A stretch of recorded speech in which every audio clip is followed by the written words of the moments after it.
Talasani Srinivas Yadav GHMC కార్యాలయం వద్దకు వెళ్లారు.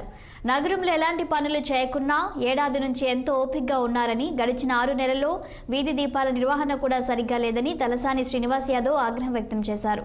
మూసారంబాగ్ వంతెన నిర్మాణం అసంపూర్తిగా అయిందని, జోన్ల వారీగా నిధుల కేటాయింపు తక్కువగా ఉన్నాయని అన్నారు. ఇందిరమ్మ ఇల్లు రేషన్ కార్డుల కోసం పెద్ద సంఖ్యలో దరఖాస్తులు వచ్చాయని, అర్హులైన వారందరికీ కేటాయించాలని కోరారు. చాలా మునిగిపోయిన పరిస్థితి మనం చూసాం. అయితే అది ఫౌండేషన్ వేసి దానికి డబ్బులు కూడా అలొకేట్ చేసినాం.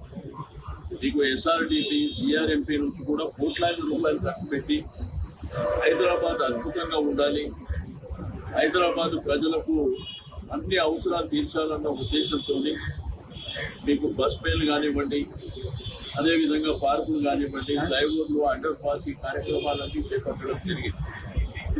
అయితే గడిచిన 1 year అయిపోయింది కాబట్టి ఇప్పుడు జోనల్ వారీగా తీసుకుంటే కూడా డబ్బులు అలొకేషన్ చాలా తక్కువ ఇస్తుంది. దానివల్ల మాకేమో ఇబ్బందులు, ప్రెజర్స్ ఎక్కువైనాయి. కాబట్టి ఈరోజు మేమందరం కలిసి మున్సిపల్ కమిషనర్ గారికి 3 గంటలకు కలుస్తామని చెప్పి వారికి ఇన్ఫార్మ్ చేయడం జరిగింది. మేము అక్కడ కూర్చున్నప్పుడు మరి వారికి రిప్రజెంటేషన్ ఇవ్వడం, వారికి అన్ని విషయాలు చెప్పడం జరిగింది. రెండో వైపున ఇందిరమ్మ ఇల్లు రేషన్ కార్డుల విషయంలో కూడా అప్లికేషన్ లక్షల సంఖ్యలో అప్లికేషన్స్ వస్తున్నాయి. హైదరాబాద్ సిటీ చాలా మునిగిపోయిన పరిస్థితి మనం చూసాం. అయితే అది ఫౌండేషన్ వేసి దానికి డబ్బులు కూడా అలొకేట్ చేసినాం.